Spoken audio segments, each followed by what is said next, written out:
My name is Mike, 32 years old, and 5 years ago I walked away from my toxic family to save my sanity. Since then, I've built a thriving tech company in San Francisco while they believed I was failing. My sister Jessica was so convinced I was lying about my success that she hired a private investigator to expose me as a fraud at our grandmother Eleanor's 80th birthday dinner. She had no idea her plan would backfire so spectacularly. If you've ever had to walk away from toxic family for your own sanity, drop a comment letting me know where you're watching from, and hit subscribe. The moment my sister realized her plan backfired still makes me smile to this day. I grew up in a middle-class neighborhood in Portland, Oregon, where our family appeared perfectly normal from the outside. My father, William, worked as an account manager at an insurance company, while my mother, Patricia, taught 3rd grade at the local elementary school. Our household consisted of my older sister, Jessica, myself, and my younger brother, Ethan. We lived in a 4-bedroom colonial with a neatly trimmed lawn and a golden retriever named Scout. To neighbors and casual acquaintances, we seemed like the ideal American family. Behind closed doors, the reality was vastly different. My father was what therapists call a high-functioning alcoholic. He never missed work and maintained his professional reputation, but at home, he drank bourbon every night until his words slurred and his temper flared. His verbal abuse started subtly backhanded compliments or jokes at my expense, but as I entered my teen years, it evolved into outright criticism and occasional rage-fueled tirades. "You'll never amount to anything with that attitude," became his favorite phrase whenever I expressed an opinion or showed enthusiasm for something that didn't align with his values. My mother, rather than protecting us, became the family's chief enabler. "Your father works very hard to provide for this family," she would say after he'd reduced me to tears. "He doesn't mean what he says when he's stressed." Her approach to family dysfunction was denial, wrapped in a veneer of peacekeeping. Problems weren't addressed. They were swept under the rug in service of maintaining the illusion of harmony. Then there was Jessica, 3 years my senior and the undisputed golden child. She learned early how to navigate our father's moods and my mother's denial. Jessica discovered that joining in my father's criticism of me, or my younger brother Ethan, would earn her praise and protection. She became skilled at twisting situations to her advantage, making herself look good at our expense. "Mike was just jealous because I got better grades," she would explain when my parents questioned why I was upset. In reality, she had sabotaged my science project the night before it was due. Our extended family remained largely unaware of these dynamics. During holiday gatherings at my grandmother Eleanor's house, we performed the role of happy family with practiced precision. My father limited his drinking to maintain appearances. My mother orchestrated conversations to highlight Jessica's achievements, and we all smiled for photos that would later be displayed on mantels and in photo albums, preserving the fiction of our family happiness. The pattern of favoritism was established early and reinforced consistently. When Jessica made the volleyball team, my parents attended every game and threw her a celebration party. When I won the regional math competition, my father was too busy with work to attend, and my mother suggested we keep it low-key since Jessica was studying for finals and needed quiet. "Don't be so sensitive," my mother would say when I pointed out the disparity in treatment. "Your sister just happens to be going through an important time right now." Every accomplishment of mine seemed to trigger a family crisis that diverted attention. When I was accepted into the advanced science program, my father mysteriously lost an important client that same day, and the family discussion centered around his work stress rather than my achievement. When I earned a perfect score on my SATs, Jessica coincidentally had a minor car accident that same afternoon, and my academic news was forgotten in the drama. My younger brother Ethan and I formed an unspoken alliance as the family scapegoats. 2 years younger than me, Ethan learned to keep his head down and stay off the radar. He was quieter by nature, which our parents interpreted as a lack of ambition compared to Jessica's outgoing personality. Together, we would sometimes escape to the local park or library, creating small pockets of peace away from the toxic atmosphere at home. The first major incident that crystallized my understanding of our family dynamic occurred when I was 16. After months of extra study sessions and late nights building my project, I won first place in the state science competition with a software program that analyzed weather patterns to predict microclimatic changes. The event was held at the state university, a 2-hour drive from our home. My mother attended but had to leave immediately after the awards to drive Jessica to her college tour. My father had promised to come but texted that morning that he was feeling under the weather, his code for a hangover. When I returned home with my trophy and scholarship check, my father was watching football with a glass of bourbon in hand, showing no signs of illness. "Good job, I guess," he said without looking away from the TV. Though these science competitions aren't really competitive, they just give awards to everybody these days. Jessica, who had returned from her college tour, picked up the trophy and smirked. The real scientists are probably saving their projects for national competitions, but this is cute for a high school thing. My mother busied herself in the kitchen. "Don't leave that trophy on the coffee table, Mike. And remember to write thank you notes to your teachers." Standing there with my achievement literally and figuratively diminished in my hands, something shifted in my perspective. I realized with sudden clarity that this pattern would never change, that no achievement of mine would ever be enough to earn genuine recognition in my family. That night, I researched college scholarships with a new determination to escape. UCLA's campus felt like breathing fresh air after years in a smoke-filled room. Thanks to my state science victory and strong academics, I received a substantial scholarship that covered most of my tuition. My parents contributed the minimum they could without appearing negligent to relatives, making sure to remind me frequently about their financial sacrifice. Moving into the dorms, I met my roommate Alex, a laid-back music major from Seattle with an infectious laugh and genuine interest in others. Within our first week together, Alex had asked me more questions about my interests and aspirations than my family had in my entire life. Our room became a safe space where I could speak freely, without fear of judgment or minimization. In my computer science courses, I found not only subject matter that fascinated me, but also peers who shared my enthusiasm. Study sessions in the library with my project partner Rachel became highlights of my week. She approached problems with creativity that complemented my methodical style, and our assignments consistently earned top marks. When I solved a particularly challenging algorithm, Rachel's excited, "That's brilliant, Mike," was so genuine, it nearly brought tears to my eyes. I wasn't used to praise without conditions or backhanded components. The distance from my family created space for me to recognize how abnormal our dynamics had been. Friends talked about calling their parents for advice or support, concepts entirely foreign to me. When Alex's parents visited and treated us both to dinner, showing genuine interest in my studies, I felt a confusing mix of gratitude and grief for what I'd never had. Holiday visits home became increasingly difficult. During Thanksgiving break freshman year, I returned with excitement about my programming projects and new friends. Jessica, who was in her second year of law school, dominated the conversation with stories of her prestigious internship prospects.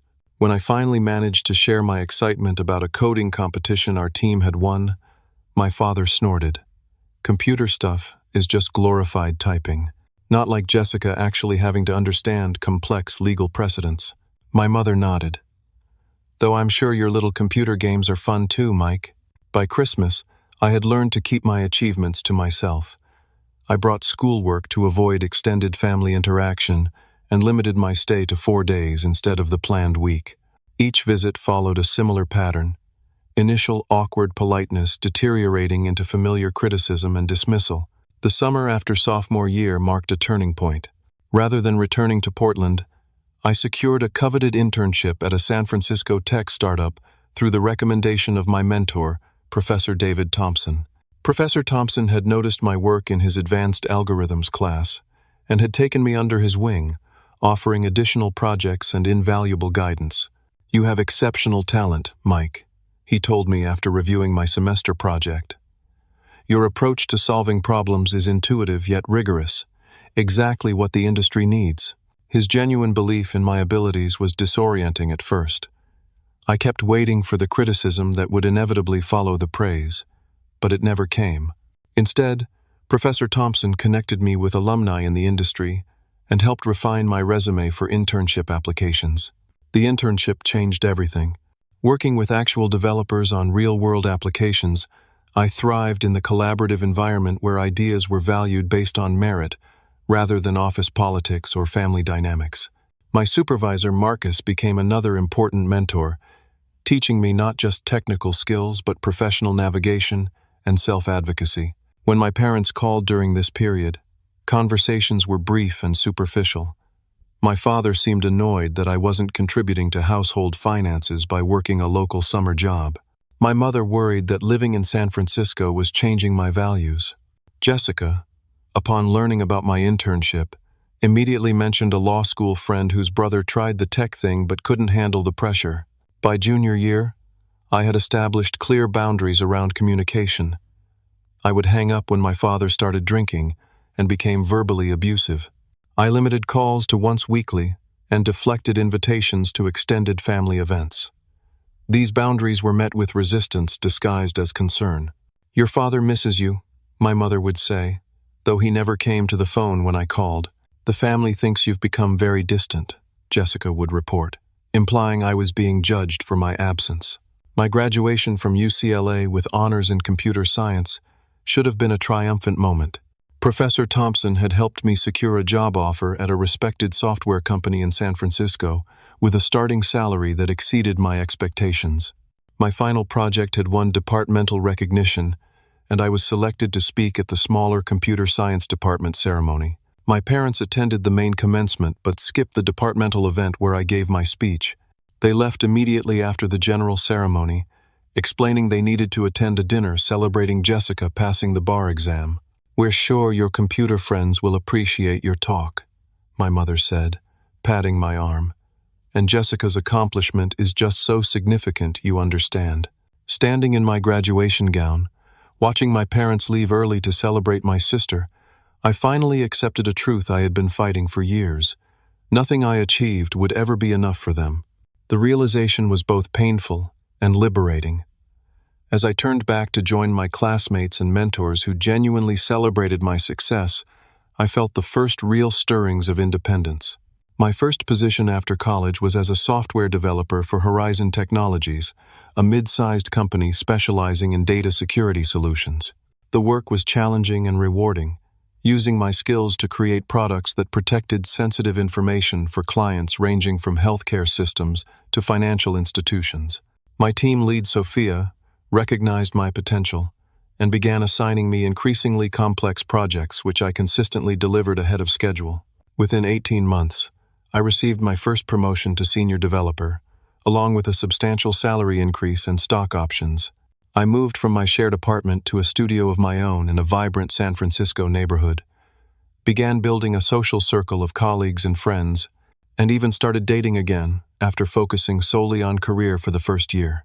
Most importantly, I started therapy with Dr. Sarah Winters, a specialist in family trauma. Our weekly sessions helped me understand that what I had experienced wasn't normal family friction, but a pattern of emotional abuse and scapegoating. Dr. Winters introduced me to concepts like golden child divided by scapegoat dynamics and narcissistic family systems that explained so much of my experience growing up. "What you're describing is not just strict parenting or typical sibling rivalry," she explained during one pivotal session. "The consistent diminishing of your accomplishments while elevating your sisters is a form of emotional abuse that can have lasting impacts on your self-worth." This validation was both painful and healing. I grieved for the childhood support I never received while learning tools to recognize my own worth, independent of family validation. During this period, my contact with family remained minimal but cordial. Monthly phone calls with my mother, occasional text exchanges with Ethan, who was now in college himself, Christmas cards and birthday gifts sent from a distance. My father rarely came to the phone when I called, and Jessica and I communicated primarily through group family messages. Then came my father's retirement party after 30 years at the insurance company. Despite my reservations, I requested time off work, booked a flight to Portland, and arrived with an expensive bottle of scotch as a gift playing the role of successful son returning home.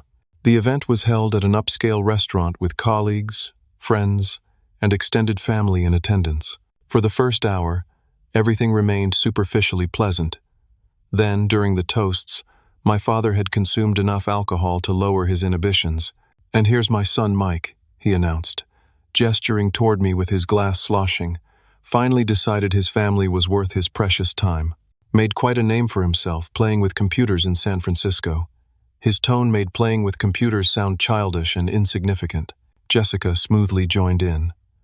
"We're all so impressed Mike can afford to visit, considering how expensive San Francisco is. Though I imagine sharing an apartment with roommates helps cut costs." This was a deliberate mischaracterization. I had mentioned my studio apartment in previous conversations. When I attempted to correct this, my mother touched my arm and whispered, "Please don't make a scene. This is your father's special day." The pattern continued throughout dinner. My father made increasingly cutting remarks about my career choice, my decision to move away, even my choice of clothing. Jessica supported each criticism with subtle agreement or additional barbs disguised as concern. My mother alternated between nervous laughter and requests that I not take things so personally. I excused myself before dessert was served, returned to my hotel room, and spent the night questioning why I continued to subject myself to this treatment. The next morning, after a sleepless night, I called my father intending to address what had happened. "You embarrassed me in front of my colleagues," he immediately accused before I could speak. "Leaving early like that made it look like there's something wrong with our family." When I tried to explain how his comments had hurt me, he dismissed my feelings entirely. "You've always been oversensitive. This is why you'll never make it in the real business world, too thin-skinned." Jessica called next, ostensibly to help resolve things. "Dad didn't mean anything by it," she insisted. "You know how he gets when he's celebrating. You're making this all about you when it was his retirement party." When I pointed out specific hurtful comments, she sighed dramatically. "That's not what he meant, and you know it. You're twisting his words because you've always been jealous of our relationship." My mother's call completed the trifecta of invalidation. "Please apologize to your father, Mike. He worked so hard all these years to provide for us, and now this special occasion is ruined because you took everything the wrong way." I could hear Ethan in the background, but he remained silent, unwilling or unable to speak up, a response I understood all too well. That evening, I met with Dr. Winters for an emergency therapy session. She helped me see that this pattern would continue indefinitely unless I made a significant change. "You keep hoping for different results from the same interactions," she noted gently. "But based on everything you've shared, your family has shown no capacity for self-reflection or change." Over the next 2 weeks, I carefully considered my options. Limited contact had proven insufficient protection from the emotional damage of each interaction. I wrote out pros and cons of maintaining any relationship with my parents and Jessica, consulted with Dr. Winters, and ultimately made the painful decision to cut ties completely. I composed a careful letter explaining my decision. "After considerable thought and consultation with my therapist, I've decided to discontinue contact with you for the foreseeable future. Years of criticism, dismissal of my feelings, and minimization of my accomplishments have taken a significant toll on my mental health. Despite multiple attempts to communicate these issues, nothing has changed. I'm not writing this out of anger or spite, but out of self-preservation. I need to focus on building a healthy life without the constant emotional drain of our current dynamic. Please respect my decision by not contacting me. I've blocked your numbers and email addresses to help maintain this boundary. I wish you well, but I need to move forward separately." I sent copies to my parents and Jessica, but wrote separately to Ethan, explaining my decision and offering to maintain our relationship if he wished. I also sent a brief note to my grandmother Eleanor, letting her know I was well but needed distance from the immediate family. The response was exactly what Dr. Winters had prepared me for. My father sent a raging email calling me selfish and ungrateful before I could block his address. My mother left tearful voicemails about tearing the family apart and breaking your father's heart. Jessica posted passive-aggressive social media updates about toxic people who abandon family without naming me directly. I blocked them all as planned, and weathered the initial storm of emotions: guilt, doubt, grief, and ultimately, relief. The first holiday season without family obligations was both strange and liberating. I accepted an invitation from my friend Rachel, now working at a tech firm in Berkeley, to join her family for Thanksgiving. Her parents' genuine interest in my work and life provided a bittersweet glimpse of what family support could look like.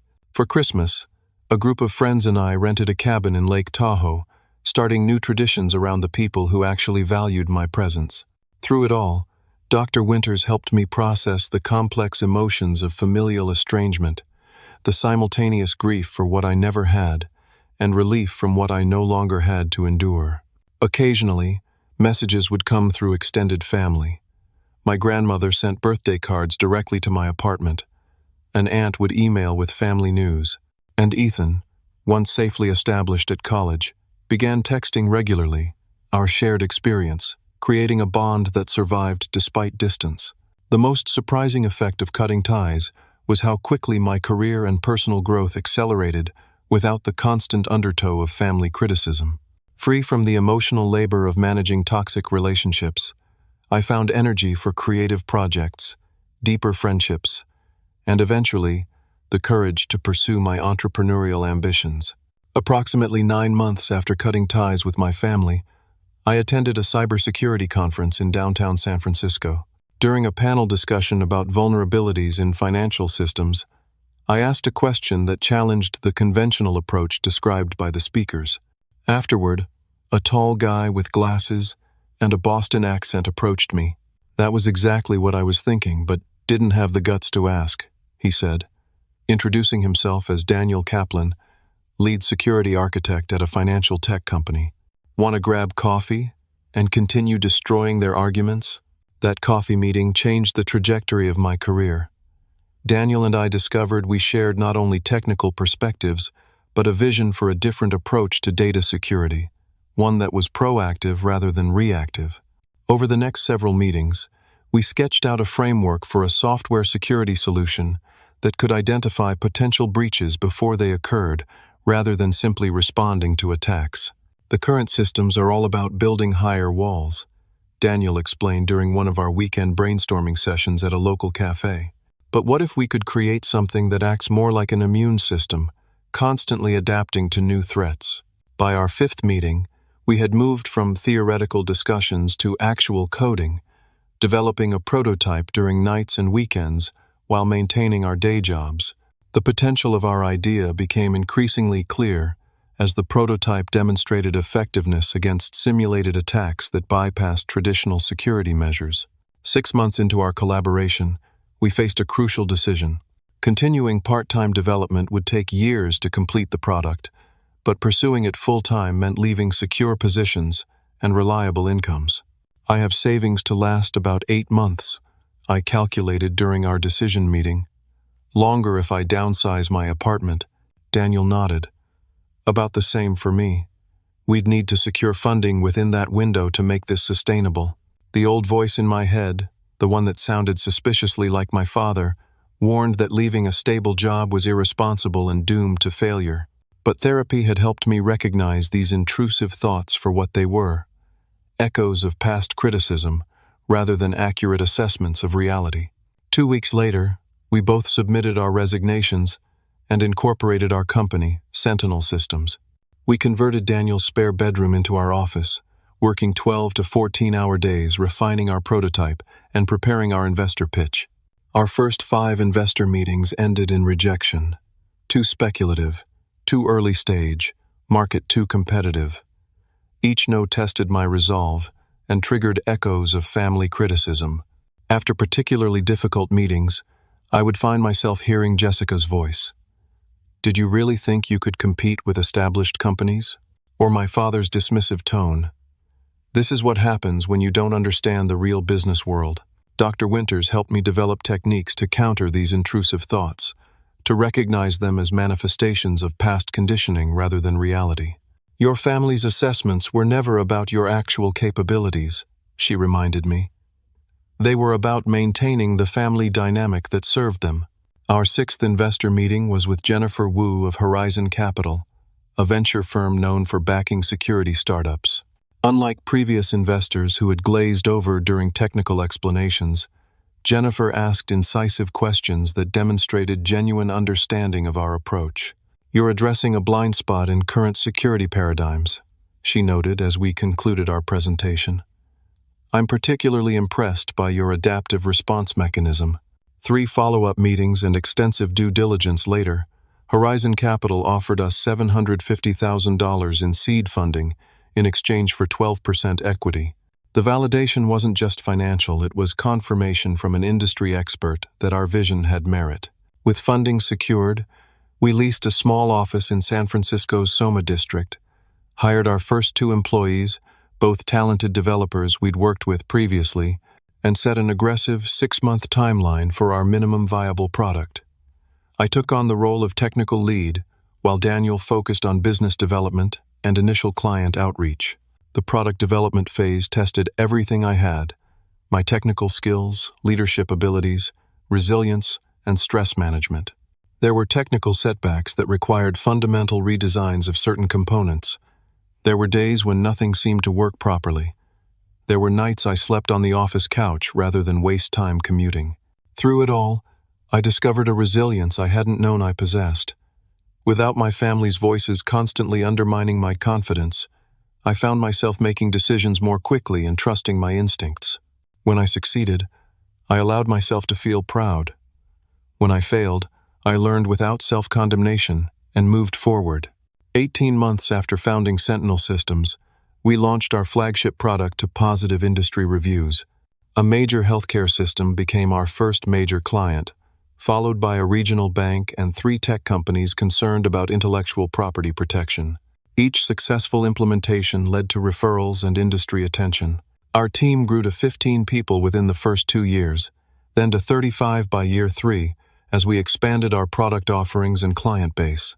We secured a second round of funding, $4.5 million, at a valuation that made my ownership stake worth more on paper than I had expected to earn in a decade of traditional employment.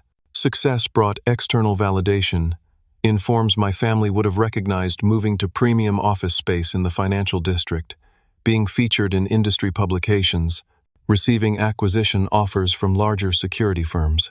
I purchased a modern condo overlooking the bay, drove a luxury vehicle I actually enjoyed rather than bought for status, and began investing significantly in retirement accounts and diverse portfolios. But the most meaningful aspects of my success had nothing to do with finances or status. I developed a leadership style deliberately opposite of my father's, focused on recognizing team contributions, providing constructive feedback rather than criticism, and creating a workplace where people felt valued. Our company culture became known for collaboration and innovation rather than fear and hierarchy. My personal life flourished alongside professional success. I began dating Catherine, a content marketing director I met through mutual friends. Unlike previous relationships where I had been guarded about my family situation, with Catherine I was open about my estrangement and the reasons behind it. Her acceptance and understanding she had weathered her own family difficulties deepened our connection. My circle of close friends expanded to include not just work colleagues, but people from various walks of life, who shared my values of authenticity and mutual support. We celebrated holidays together, supported each other through challenges, and created the chosen family I had always needed. Throughout this period of growth, I maintained my therapy sessions with Dr. Winters, though we reduced frequency as my coping skills strengthened. She helped me navigate the complex emotions that sometimes arose: the occasional guilt about cutting contact, the sadness during traditional family holidays, the anger that still surfaced at unexpected moments.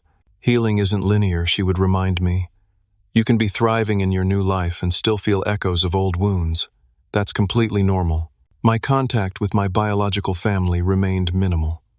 Ethan and I spoke regularly as he finished college and started his own career in environmental science. He shared family news sparingly, and only when I asked, respecting my boundaries while maintaining our connection. I sent birthday and Christmas cards to my grandmother Eleanor, occasionally including photos of my life in San Francisco without commentary. She responded with brief, warm notes that never pressured me to reconnect with my parents or Jessica, but let me know I remained in her thoughts. Invitations to family events came through various channels: an aunt mentioning my cousin's wedding, my mother leaving messages through Ethan, even Jessica attempting to reach me through mutual high school acquaintances on social media. I declined all of them politely but firmly, protecting the peace I had worked so hard to establish. Until, that is, the invitation to my grandmother Eleanor's 80th birthday celebration. This would be different. This would change everything. The call came on a Tuesday afternoon as I was reviewing quarterly projections with our finance team. My cousin Thomas's name appeared on my phone screen unusual, as we rarely communicated directly.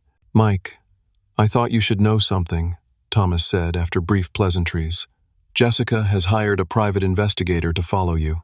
The statement was so unexpected I initially thought I'd misheard. "She what?" Thomas explained that at a recent family dinner, Jessica had boasted about hiring a professional to get the real story about my life in San Francisco.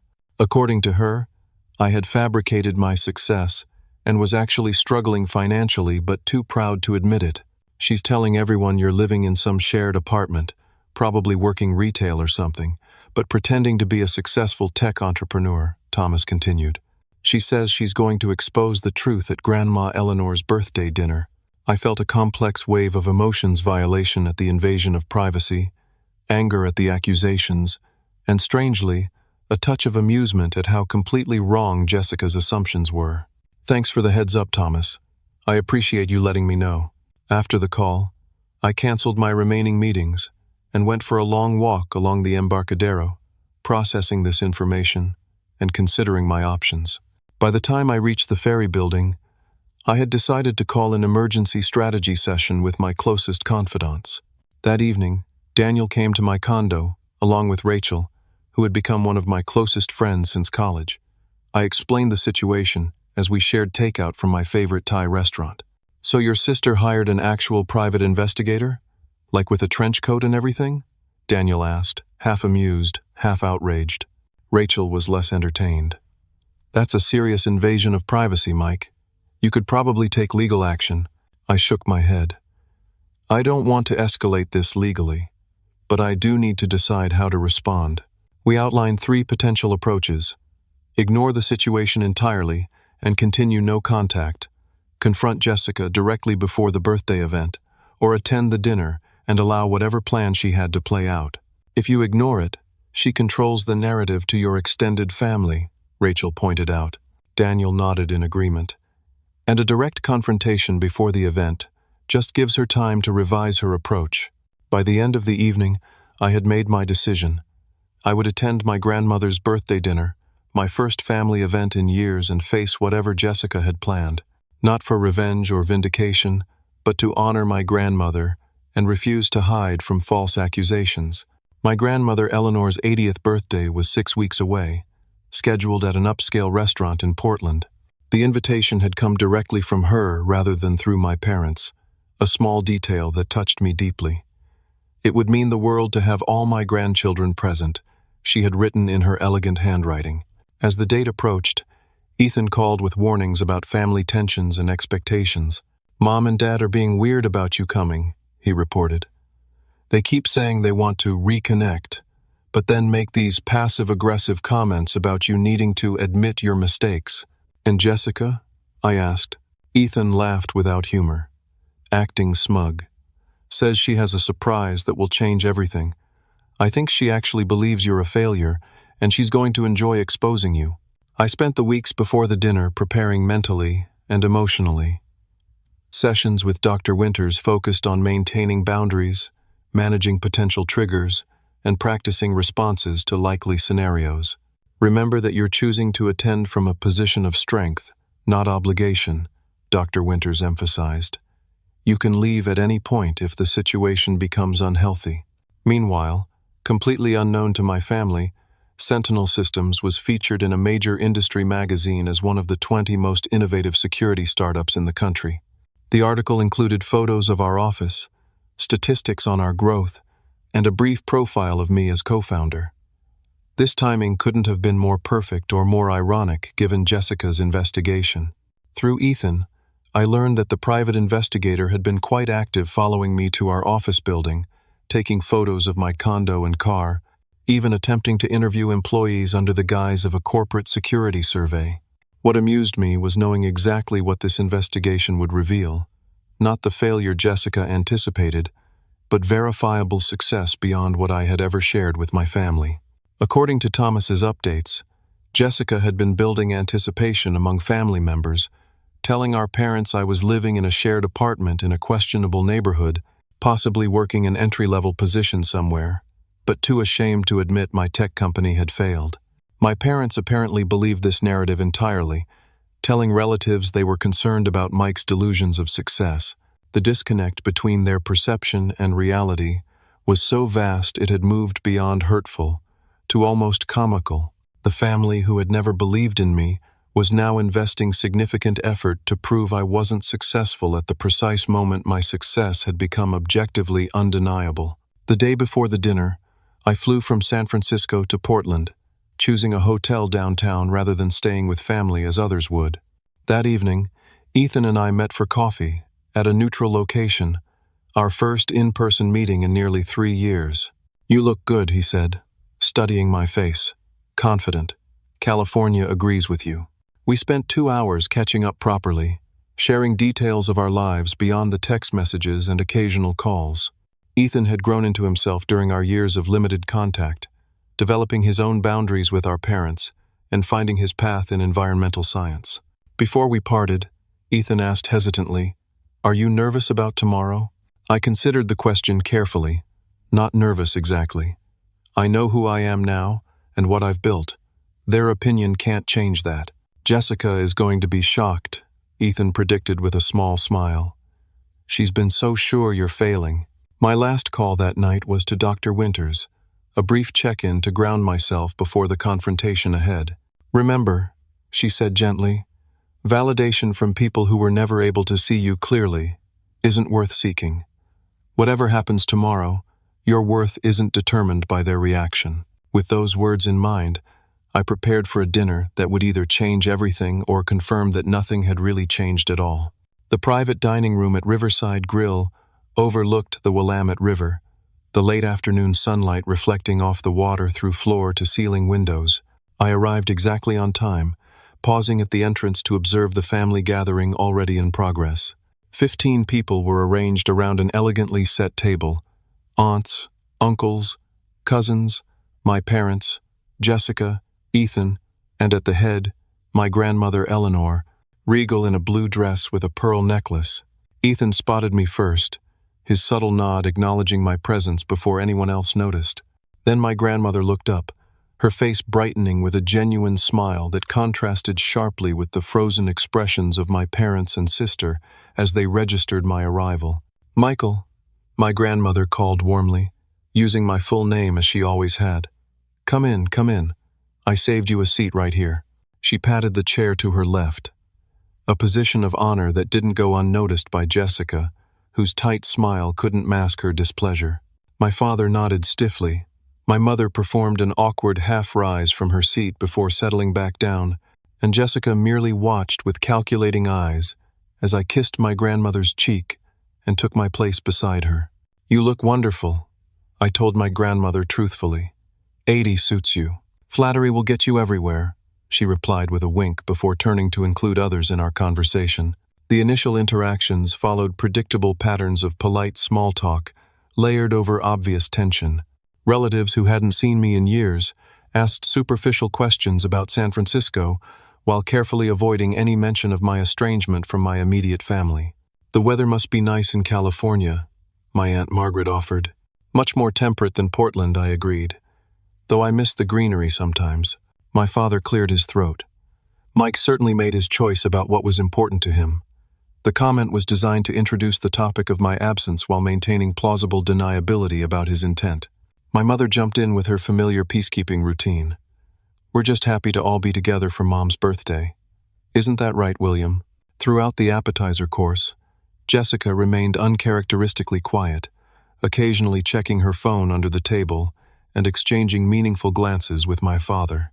The anticipation of her planned exposure seemed to be building toward some predetermined moment. As the main course was served, conversation turned to family updates: my cousin's new baby, an uncle's retirement, Ethan's recent job offer from an environmental research center. When attention inevitably shifted to me, I provided a deliberately modest overview of my work. I co-founded a cybersecurity company a few years ago. We're doing well, growing steadily. Jessica finally broke her relative silence with a carefully casual question. And where are you living these days, Mike?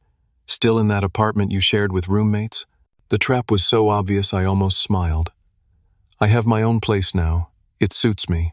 Must be expensive in San Francisco, my father commented, exchanging a knowing look with Jessica, especially on a startup salary. My mother added with forced brightness, we worry about you out there all alone. The family business always has a place for you if things don't work out. The family business was my father's brother's insurance agency where Jessica had worked summers during law school, a place that had never actually offered me employment despite my mother's implication. I could feel the narrative they had constructed poor Mike, failing but too proud to admit it, probably struggling financially while pretending success. The gap between their fiction and my reality was so vast that I felt oddly detached from their attempts to diminish me.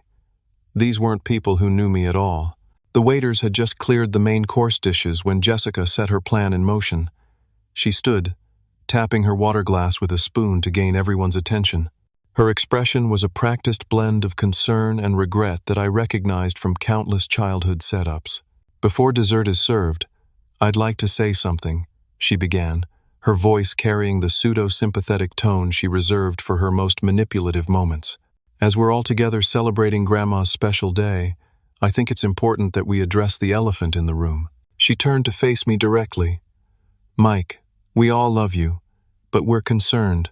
For years you've distanced yourself from family while claiming to be building this successful business in California. And we've tried to support your story, we really have. My father nodded solemnly. My mother looked down at her lap. But family means honesty, Jessica continued. And because I care about you, I felt it was necessary to get the actual facts about your situation. She reached into a large handbag beside her chair and withdrew a manila envelope. I hired a professional investigator, she announced to gasps from several relatives. Not to invade your privacy, but to help us understand what you're really going through so we can support you properly. I have copies for everyone. With a flourish worthy of a courtroom drama, Jessica distributed printed reports around the table. I accepted mine calmly, noticing my grandmother's raised eyebrow and slight headshake as she received hers. I think once we all review this information, we can have an honest conversation about moving forward as a family, Jessica concluded, resuming her seat with the satisfied expression of someone who believes they've delivered a winning argument. A heavy silence fell over the table as everyone began reading. I sipped my water and watched their faces, particularly my parents and Jessica. For several long moments, confusion flickered across their expressions, followed by disbelief, and, finally, the dawning realization that something had gone very wrong with their plan. My father's face flushed dark red as he flipped through pages. My mother's hand went to her throat in a gesture of distress. Jessica frantically skimmed the document, her confident expression crumbling with each page she turned. The private investigator had been thorough, perhaps more thorough than Jessica had anticipated or budgeted for. The report contained professional photographs of me entering the glass-fronted headquarters of Sentinel Systems, where our company logo was prominently displayed, public records of our company's funding rounds and valuation, a copy of the recent industry magazine profile, photos of my waterfront condo, and the luxury vehicle in my designated parking space, a client list, including Fortune 500 companies, press mentions of our security innovations, my approximate net worth, based on my company equity. One by one, family members looked up from the reports, some with shock, others with barely suppressed amusement, and a few with what appeared to be genuine pleasure at this turn of events. My cousin Thomas caught my eye and gave a subtle thumbs up. When everyone had finished reading, all eyes turned to Jessica, whose face had drained of color, then to me. The silence stretched uncomfortably until my grandmother broke it with a gentle laugh. Well, Jessica, I must say this was quite informative, though perhaps not in the way you intended. I closed my report and placed it on the table. Thank you for clearing things up, Jessica. I've been fairly private about my business success, so this saves me the trouble of explaining. My tone was calm, neither gloating nor angry. I don't understand, my mother finally managed. her voice faint. "You never told us about any of this." "You never asked," I replied simply. "And when I did share achievements in the past, they weren't acknowledged. My father, never one to admit defeat easily, attempted recovery. Well, good for you, making something of yourself out there. Must have been those business instincts you got from my side of the family." Jessica remained speechless, staring at the report as if hoping the contents might somehow change if she looked long enough. "Perhaps now we can focus on what's important," I suggested, turning to my grandmother, celebrating Grandma Eleanor's 80 years of wisdom and grace. My grandmother squeezed my hand under the table, her eyes twinkling with something that looked suspiciously like pride. "An excellent suggestion. I believe dessert is ready, a chocolate cake that I'm told is divine." As waiters entered with the birthday cake, the attention shifted away from me and the failed exposure attempt. Conversation resumed awkwardly at first, then with increasing normalcy as relatives processed what had occurred. Jessica excused herself before dessert was served, mumbling something about a phone call. She returned 20 minutes later with reddened eyes, but said nothing further about the investigation or its findings. My father attempted forced joviality, suddenly treating me as if we had always been close. My mother alternated between trying to take credit for my success, "I always encouraged your interest in computers," and acting wounded that I hadn't shared more details with her. Throughout it all, I maintained a pleasant, dignified demeanor, neither rubbing their noses in their miscalculation nor accepting their revisionist attempts to claim supportive roles they had never played. The victory wasn't in proving them wrong, it was in no longer needing them to be right. As the evening drew to a close, I found a moment alone with my grandmother, as others gathered coats and said goodbyes. "I always knew you would find your way," she told me quietly, even when they couldn't see it. After the dinner concluded, I expected to feel triumphant or vindicated. Instead, I experienced something quieter and more profound, a sense of closure. As I helped my grandmother into her coat, she asked if I could spare a few minutes before returning to my hotel. "There's something I want to give you," she explained. We arranged to meet at her apartment in the senior living community nearby. When I arrived, she was waiting in a comfortable sitting room, decorated with photographs spanning decades of family history. I noticed with interest that several recent photos of me, ones I had included in birthday cards, were prominently displayed among them. "You noticed," she said, following my gaze. "I've always kept track of you, Michael, even when you needed your distance from the others." She crossed to an antique secretary desk and unlocked a small drawer, removing a velvet box that she placed in my hands. "This was your grandfather's. I want you to have it." Inside was a beautiful vintage Patek Philippe watch, its gold case engraved with my grandfather's initials. "Grandpa James never had much patience for your father's ways," she confided. "He would have been proud of how you've handled yourself." I was speechless, both at the gift and the revelation.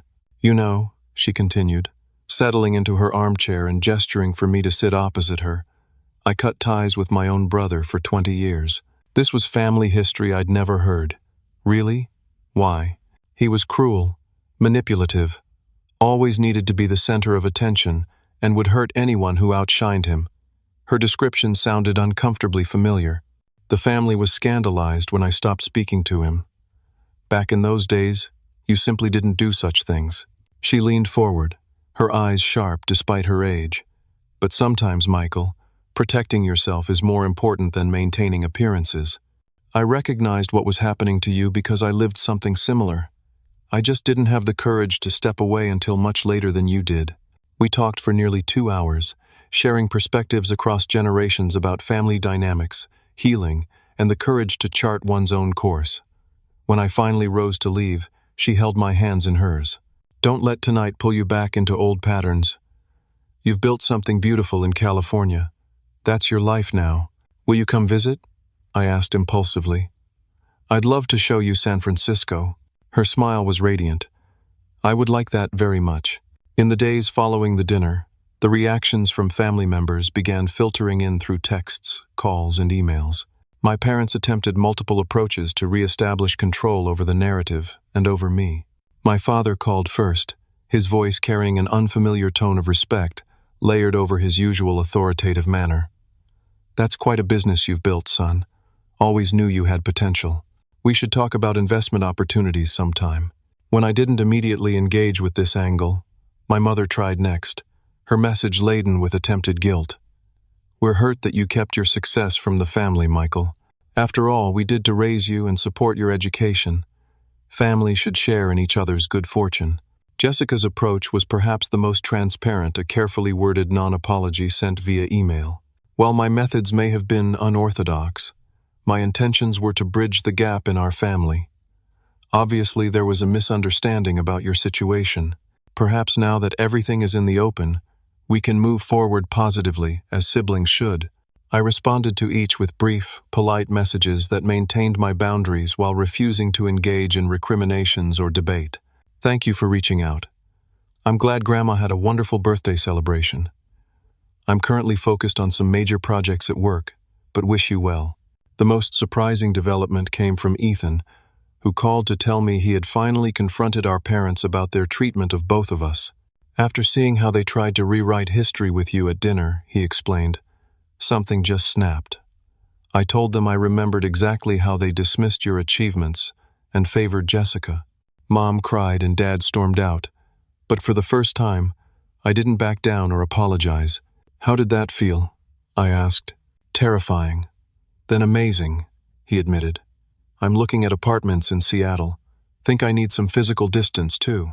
You know you always have a place to stay in San Francisco, I offered. My return to normal life in San Francisco felt like stepping back into reality after a strange dream. I processed the dinner and its aftermath in sessions with Dr. Winters, unpacking the complex emotions triggered by the confrontation and its resolution. What surprised you most about the experience? She asked during our first session after my return. That I didn't need their validation anymore, I realized. Seeing their reaction to the investigator's report didn't feel like winning. It just confirmed we exist in different realities. That's significant progress, she noted. You went from seeking their approval to recognizing it's neither available nor necessary. My friends and Catherine provided additional support, listening to the full story with appropriate outrage and humor. Catherine, who had worried about the potential emotional fallout, was relieved to see me return largely unscathed. You seem lighter somehow, she observed a week after my return. Like you set down a weight you'd been carrying. She was right. Having my success acknowledged even if through such unusual circumstances hadn't healed family wounds, but it had removed any lingering doubt about my decision to leave. The experience had confirmed what therapy had been helping me understand. The problem had never been me. As the weeks passed, I established clear boundaries with family contact. I maintained regular calls with my grandmother, planning her visit to San Francisco for the following spring. Ethan and I spoke weekly, our relationship growing stronger as he established his own independence. I responded briefly but cordially to messages from extended family who reached out respectfully. With my parents and Jessica, I maintained minimal, surface-level contact, acknowledging birthday cards or holiday greetings, but declining invitations for visits or deeper reconnection. When pressed, I would simply state, I'm open to a respectful relationship, but I'm not willing to pretend our past dynamics were healthy or to resume them. 6 months after the birthday dinner revelation, Sentinel Systems received an acquisition offer from one of the largest cybersecurity firms in the country. The offer would make me financially independent for life and allow our technology to reach a much wider market. As my team and I navigated the complex negotiations and due diligence process, I reflected on how different my life had become from what my family had expected or what I myself might have envisioned had I remained in their limiting narrative. The lessons I learned through this journey weren't about revenge or vindication. They weren't even primarily about success, though professional achievement had played a role in my healing. The most valuable insights were much more fundamental. First, that success doesn't heal family wounds. Even with objective, undeniable evidence of my achievements, my parents and Jessica couldn't acknowledge their role in our dysfunctional dynamic. The problem had never been my worthiness. It had been their inability to see it. Second, that some relationships cannot be repaired, not because forgiveness is impossible, but because genuine change requires acknowledgement and accountability that some people are simply incapable of offering. Third, that family is defined by love and support, not merely by blood. The connections I had built with friends, colleagues, and chosen family provided the authentic recognition and encouragement that my biological family could not. Fourth, that setting boundaries isn't selfish, it's essential for health and growth. Walking away from toxic relationships had freed energy for building a meaningful life, aligned with my values, rather than constructed in reaction to criticism. Fifth, that peace doesn't require vindication. The moment of revelation at my grandmother's birthday dinner had been satisfying, but the real victory was in no longer needing that moment to validate my worth. As I look back on the path that brought me here, I feel gratitude rather than bitterness. Cutting ties with my toxic family wasn't an ending but a beginning, the start of a life built on authenticity rather than approval-seeking, on genuine connection rather than obligation, on self-worth rather than external validation. If you're facing similar struggles with family relationships, remember that you deserve to be valued for who you are, not diminished for who others want you to be. Your worth isn't determined by those who cannot see it clearly. Sometimes the healthiest choice is to step away and build a life that reflects your true potential, rather than staying trapped in others' limiting perceptions. Have you ever had to make a difficult choice between family obligation and self-preservation? Drop a comment below sharing your experience. Like and subscribe if this story resonated with you, and share with someone who might need to hear that it's okay to choose their own well-being. Thank you for listening to my journey, and remember, the family that matters most is the one that truly sees and celebrates you, whether related by blood or by choice.